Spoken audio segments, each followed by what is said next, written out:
القرآن قد خصك الرحمن. اب عرفہ کے دن کی خاص دعا کیا ہے؟ لا الہ الا اللہ وحدہ لا شریک لہ لہ الملک ولہ الحمد وہو علی کل شیء قدیر. نبی صلی اللہ علیہ وسلم نے فرمایا بہترین دعا وہ ہے جو عرفات کے دن مانگی جائے. دیکھ لیجیے اب اس حدیث کے لفظوں کو دیکھیے. بہترین دعا وہ ہے جو عرفات کے دن مانگی جائے.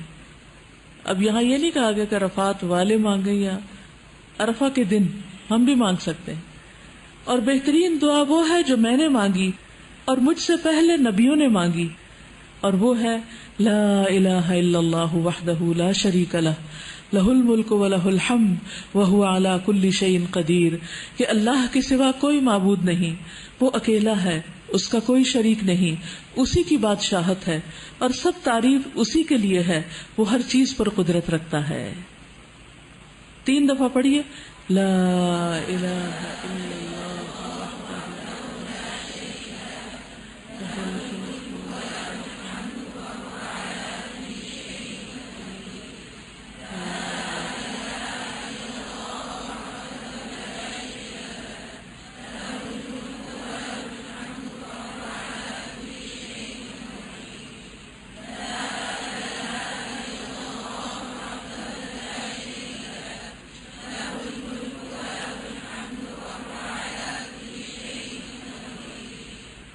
نبی صلی اللہ علیہ وسلم نے فرمایا جو شخص رات کو بیدار ہو کر یہ دعا پڑھے لا الہ الا اللہ وحدہ لا شریک لہ لہ الملک ولہ الحمد وہو علی کل شیء قدیر الحمد للہ وسبحان اللہ ولا الہ الا اللہ واللہ اکبر ولا حول ولا قوة الا باللہ.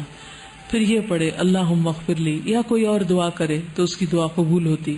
پھر اگر وہ وضو کرے اور نماز پڑھے تو نماز قبول ہو جاتی. اچھا، یہ تہجد کے وقت پڑھنے والی دعا اور عرفہ کے دن پڑھنے والی دعا دونوں میں کیا مناسبت ہے؟ کوئی مناسبت بتائیے.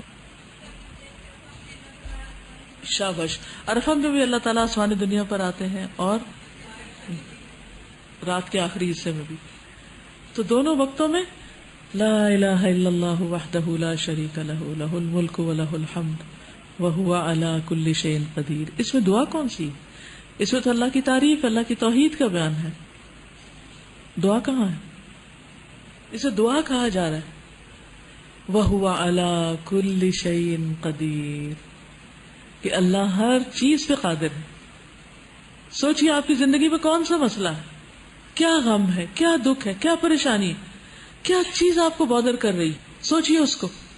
اور پھر پڑھیے لا الہ الا اللہ وحدہ لا شریک لہ لہ الملک ولہ الحمد وہو علی کل شیء قدیر. جب کل شیء قدیر کہیں گے تو کیا کہیں گے؟ اللہ میں قادر نہیں ہوں یہ کام کرنے پر، میرے ہاتھ میں نہیں ہے، نہ اپنی جان، نہ اپنا نفس، نہ اپنے خیالات، اور نہ اپنا یہ سست جسم، اور نہ ہی اپنی اولاد، اور نہ ہی لوگ. میں کسی چیز کے مالک نہیں ہوں. لہ الملک ولہ الحمد، ہر چیز کا مالک تو ہے، ہر چیز تیرے اختیار میں ہے. ان سب چیزوں کو تو اپنی اطاعت میں قبول کر لے اور ان سب کو اپنی راہ دکھا.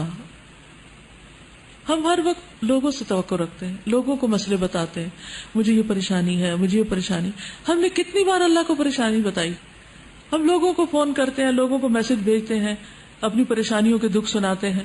وہ سنتے ہیں یا نہیں سنتے، پڑھتے ہیں یا نہیں پڑھتے، پڑھتے ہیں اور جواب دیتے ہیں یا نہیں دیتے، اور پھر بھی انہیں کو سنائے چلے جاتے ہیں. تو ایسے تمام اوقات میں ہمیں کیا کرنا چاہیے؟ چھوڑ کے لوگوں کو اللہ کی طرف متوجہ ہونا چاہیے. اور یاد رکھیے جب تک اللہ کی طرف متوجہ نہیں ہوگے مسائل حل نہیں ہو سکتے. کئی سال لگ گئے نا، حل نہیں ہوئے، آئندہ بھی نہیں ہوگے جب تک اللہ کو نہیں پکاریں گے. تو میں آپ میں سے ہر ایک کو، جو بھی میری بات سن رہا ہے، ایک ایک کو یہ تاکیداً کہوں گی کہ جو بھی زندگی میں آپ کے مسئلہ ہے، جو بھی دکھ اور پریشانی ہے، اس سب کو دل میں لا کر، رو کر، اللہ کی قدرت اور اس کے ملک اور اس کی توحید کا واسطہ دے کر اسی سے دعا کیجیے کہ اللہ تو اس پریشانی کو دور کر دے. پھر آپ دیکھیں مسئلے کتنی جلدی حل ہوتے ہیں. بندے کسی چیز پہ قادر نہیں ہے، جو قادر ہے اس کو پکاریے. میں ہمیشہ سوچتی ہوں اللہ تعالیٰ اس وقت کیا سوچتا ہوگا، کیا کہتا ہوگا کہ کام تو میں کر سکتا ہوں اور بتا یہ لوگوں کو راہ ہے جو کسی چیز پہ قادر نہیں. سب کچھ تو میرے اختیار میں ہے اور دیکھ یہ لوگوں کی طرف راہ ہے. یہ تو ایسے ہی ہے نا جیسے ہمیں سخت پیاس لگی ہو اور جس شخص کے ہاتھ میں پانی کا گلاس ہو اس کو اگنور کر کے دوسروں کو کہیں پانی پلا دو پانی پلا دو، جن کے ہاتھ میں پانی ہے ہی نہیں. بتائیے بندوں کے ہاتھ میں کیا ہے؟ کچھ بھی تو نہیں. پھر کیوں نہیں ہم اللہ کی طرف راغب ہوتے؟ کیوں نہیں اس کی طرف توجہ کرتے؟ تو آج آپ نے کثرت سے جو ذکر کرنا ہے اور جو دعا بار بار پڑھتے رہنا ہے وہ یہی دعا ہے. اور اس کو سامنے رکھ کے 3 دفعہ پڑھا، 5 دفعہ پڑھا، 7 دفعہ پڑھا، پھر اس کے بعد جو دل میں دکھ ہے، غم ہے، پریشانی، پھر اس کا ذکر کیا. اللہ میرا یہ دکھ دور کر دے، اللہ میری یہ ضرورت پوری کر دے، اللہ میری پریشانی دور کر دے. پھر آپ دیکھیں گے کہ کیسے مسائل حل ہوتے ہیں. ایک بار پڑھنے سے بھی اگر دعا قبول ہوتی ہے تو بار بار پڑھنے سے کتنی بار قبول ہوگی اور کتنی زیادہ قبول ہوگی. رسول اللہ صلی اللہ علیہ وسلم نے فرمایا جو شخص صبح کے وقت یہ کہہ لے لا الہ الا اللہ وحدہ لا شریک لہ لہ الملک ولہ الحمد وہو علی کل شیء قدیر، تو اسے اولاد اسماعیل میں سے ایک غلام آزاد کرنے کا ثواب ملے گا.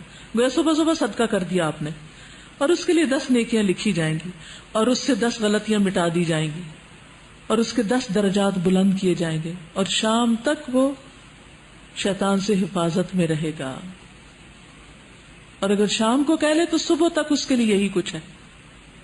تو ویسے تو عادت بنا لینی چاہیے 33 دفعہ سبحان اللہ، 33 دفعہ الحمدللہ، 33 دفعہ اللہ اکبر اور 34ویں بار لا الہ الا اللہ وحدہ لا شریک لہ لہ الملک ولہ الحمد وہو علی کل شیء قدیر.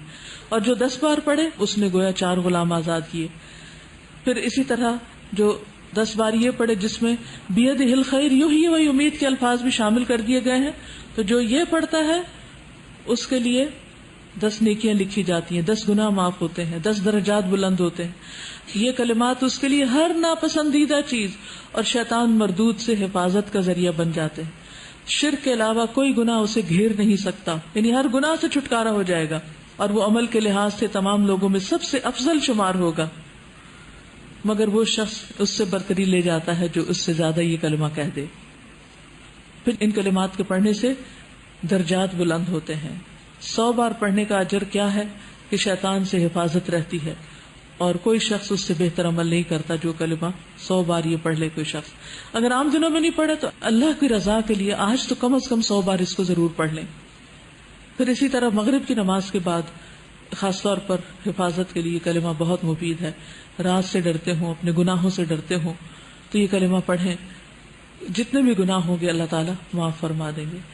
پھر اسی طرح بازار میں داخل ہوتے وقت اس کلمے کو پڑھنے کے بہت درجات ہیں. 10 لاکھ یعنی 1 ملین نیکیاں لکھی جاتی ہیں اس شخص کے لیے جو بازار میں داخل ہوتے وقت یہ کلمہ پڑھتا ہے. کچھ لوگوں کے گھر بھی بازار میں سے گزر کے آتے ہیں تو ہر روز عادت بنا لیں کہ بازار سے گزرتے ہوئے یا گاڑی بھی گزر رہی ہو آپ کی تو یہ کلمہ پڑھ لیں. لا الہ الا اللہ وحدہ لا شریک لہ لہ الملک ولہ الحمد یحیی و یمیت وہو حی لا یموت بیدہ الخیر کلہ وہو علی کل شیء قدیر. اور اللہ تعالیٰ اس کے 10 لاکھ درجے بلند کرتا ہے کیونکہ بازار غفلت کی جگہ ہے. جو وہاں پڑھتا ہے اس کے درجے بلند ہو جاتے ہیں. تو اس دعا کو پڑھنے کے لیے کون سے مواقع ہیں؟ صبح شام، یا 1 بار، 10 بار، 100 بار، 200 بار، جتنا پڑھ سکیں. سوتے وقت 1 بار، رات کو آنکھ کھلنے پر 1 بار، بازار میں داخل ہوتے وقت 1 بار، ہر نماز کے بعد 3 بار، مغرب کی نماز کے بعد 10 بار، دوران سفر 1 بار، صفا مروہ چڑھتے وقت 3 بار اور عرفہ کے دن انگنت بار.